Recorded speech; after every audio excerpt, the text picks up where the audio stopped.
Fala, professor e estudante. Tudo bem com vocês?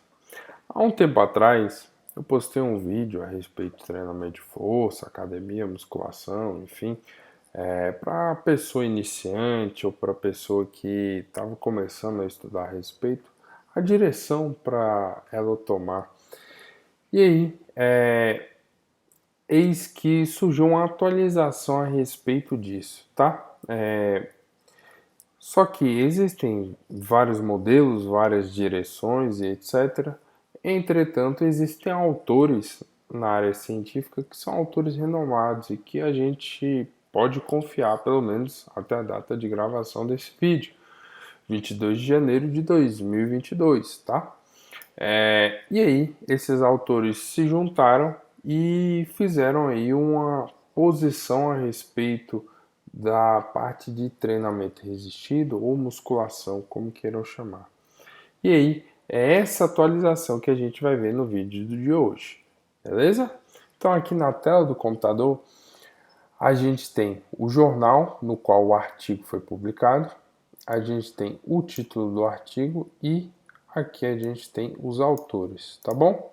E aí, como eu falei dos autores de referência, vale ressaltar os seguintes autores: Brad Schofield ou Schofield, como queiram chamar, James Fisher, tá? Stuart Phillips e James Steele, tá? Se por acaso você trabalha com treinamento de força, resistido, enfim, eu não vou entrar na semântica freestyle aqui e nunca ouviu falar de nenhum desses autores, eu tenho uma péssima notícia para você. Mas enfim, não vem ao caso agora. Vamos ver qual que é a posição, o direcionamento desses autores que eles reunidos montaram esse artigo, tá? Bom, vale ressaltar que esse artigo aqui é um artigo de revisão, tá certo? Mais uma vez, de acordo com a minha classificação, Sasha, isso aqui é um artigo de revisão narrativa, tá certo? E eles trouxeram todos os artigos, toda a parte da literatura científica a respeito de treinamento de força, treinamento resistido, contra-resistido, enfim.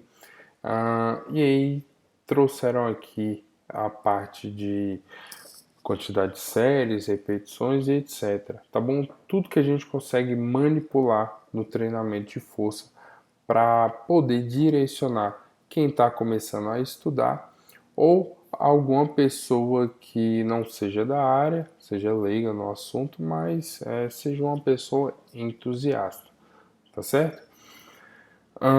Então aqui na introdução ele fala basicamente a respeito de hipertrofia e aí ele já entra aqui no tópico da parte da construção da hipertrofia, o que acontece, como acontece, quando acontece, parte bioquímica, parte anatômica, tá?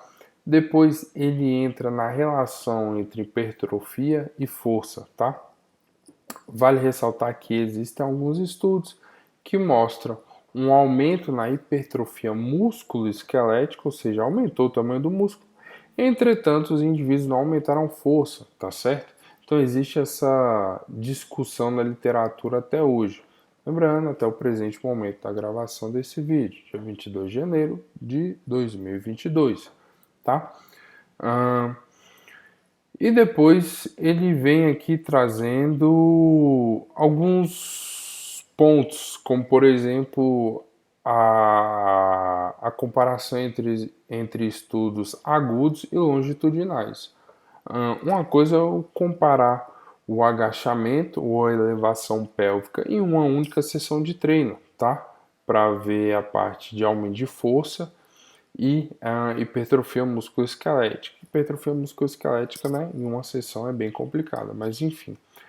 Outra coisa é eu ver a comparação entre esses mesmos exercícios em um mês, 2 meses, 3 meses, quiçá 6 meses ou até um ano, tá certo? Então eu tenho uma grande diferença aí, beleza?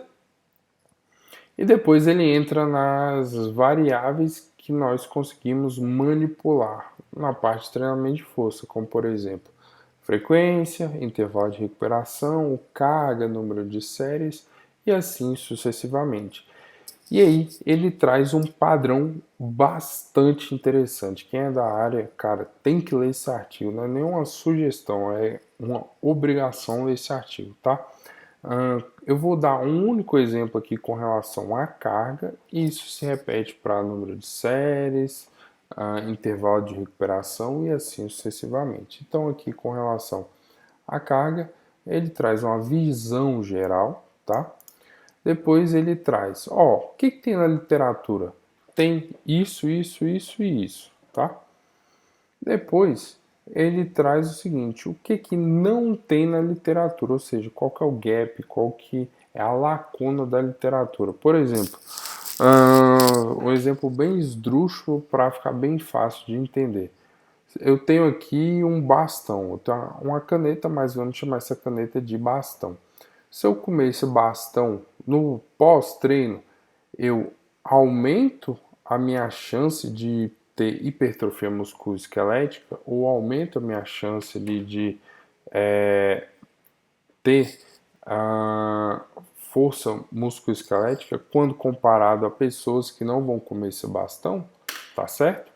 Então ele traz esses gaps aí e traz verdades e mitos, tá certo? E no final ele bate o martelo e fala o seguinte: qual é o consenso? Quais são as recomendações? O que, baseado cientificamente, você pode aplicar no seu aluno que não vai dar nenhum problema e, além disso, você vai ter um resultado com o seu aluno, tá bom? E aí isso se repete para volume, para intervalo de recuperação e assim sucessivamente, tá bom? Eu vou descer direto aqui agora para a parte final do artigo. Lembrando, pessoal, para quem é da área, ou para quem é entusiasta na área, sugiro não, é uma obrigação esse artigo, tá certo? Vamos lá para baixo, vamos lá para baixo. Fala de periodização, enfim. E aí ele traz um consenso das recomendações, onde basicamente é o seguinte: você tem que respeitar aí as zonas de treinamento e também respeitar a individualidade biológica. O que serve para mim provavelmente não vai servir para você, ou o que serve para você provavelmente não vai servir para mim, tá certo? E ele fala o seguinte: olha, para facilitar a vida, eu trouxe todos esses consensos na tabela 1. E aí lá vocês podem ver e a partir disso vocês vão prescrever para os alunos de vocês. E aqui a gente tem a tabela 1, tá? Tem algumas marcações para a gente construir um raciocínio em cima dessa tabela. Como, por exemplo, com relação à carga, tá? Ele fala o seguinte, nesse ponto aqui 3, tá? A gente consegue um benefício hipertrófico com a combinação das ranges da carga. O que seria isso? Desculpa. Seria você não fixar uma carga específica. Por exemplo, você vai fazer 3 séries de 10 repetições com 10 quilos no supino, tá bom? 10 quilos de cada lado, 10 quilos no total, enfim. Você tem que ter um range, ou seja, você vai de 10 a 8 ou de 10 a 5 quilos, tá bom? Porque você tem que dar essa margem para o indivíduo chegar na primeira série, ele vai estar mais alimentado, mais descansado, então ele vai conseguir produzir mais trabalho. Já na última série, nem tanto, tá bom? Então você tem que ter essa margem aí com relação à carga do seu aluno. Com relação ao volume, cara, estudos mostram que 10 séries por grupamento muscular por semana já geram uma hipertrofia, tá? E alguns indivíduos, dependendo da situação, podem ainda ter uma hipertrofia com volumes menores. O que isso quer dizer para a gente com relação ao raciocínio? Cara, se você é iniciante ou se você está no meio termo, para que você vai utilizar 10 séries por grupamento muscular por semana? Você está começando? Cara, começa com o básico. 4 séries por grupamento muscular, 3 séries por grupamento muscular. Existem estudos falando de uma série por grupamento muscular por semana, tá certo? Então não tem a menor necessidade de você utilizar 10 séries por grupamento muscular por semana. Você vai estar queimando cartucho. E lá na frente, ao invés de você só aumentar o número de séries, você vai ter que aumentar o número de séries, fazer ali uma adaptação, entrar com um treino mais avançado, talvez fazer um FST7, um rest pause e assim sucessivamente, tá?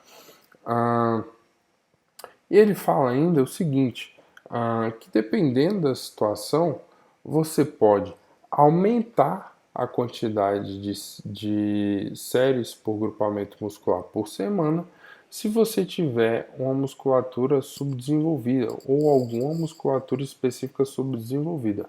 Como por exemplo, para todo mundo, tá certo? É mais difícil desenvolver panturrilha. Então, talvez para você, veja bem, talvez para você seja mais interessante aumentar a quantidade de séries por grupamento muscular por semana da panturrilha para conseguir desenvolvê-la mais, tá certo? Não quer dizer que seja exatamente isso, mas é uma questão de análise, tá certo? E além disso, com relação à frequência, tá? Você consegue uma hipertrofia muscular treinando somente uma vez por semana de forma moderada a baixa intensidade, tá? Obviamente, vale ressaltar, moderada a baixa intensidade, tá? Aqui com relação à frequência. Se é indivíduo avançado, vai precisar a mais. Então, é o raciocínio anterior, ali do volume. Você não precisa mais que 10 séries por grupamento muscular por semana, assim como também você não precisa de mais de um treino por grupamento ali muscular por semana, tá bom? Você pode só ficar com a frequência de uma vez. Então, você vai treinar costas uma vez, você vai treinar peitoral uma vez, tá certo? E com relação a intervalo de recuperação, qual exercício escolher, isso aí já está um pouco batido, tá certo? E aí eu vou finalizar com vocês aqui essa tabela mostrando a parte de quando eu devo terminar a minha série, tá? Indivíduos iniciantes não precisam treinar até a falha ou próximo da falha para conseguir um aumento da massa muscular, tá? Então aquela ideia de que o indivíduo tem que treinar 12 séries por grupamento muscular e treinar até a falha, esse indivíduo sendo iniciante, cara, isso aí já caiu por terra há muito tempo, tá? E já existem estudos comparando aí um alto volume com baixo volume, tá? De treinamento e mostrando os resultados. São revisões sistemáticas com meta-análise. Então sugiro vocês darem uma olhada e irem atrás, beleza? Aqui tem as referências desse guideline, tá? Desse guia. Então vocês podem ver que foi uma pesquisa extensa dos autores, mais de 200 artigos. E vamos lá para cima para finalizarmos. Então, nesse estudo aqui, a gente conseguiu ver que, primeiro de tudo, tudo depende. Quantidade de séries, repetições, intervalo de recuperação, frequência e assim sucessivamente. Tudo depende se é iniciante, se é avançado, se você está treinando de forma leve, moderada ou avançada, tá? Então, eu sugiro aí que você que é entusiasta, dê uma lida mais detalhada e você que é professor da área, é mais que sua obrigação ler esse artigo, beleza? Valeu!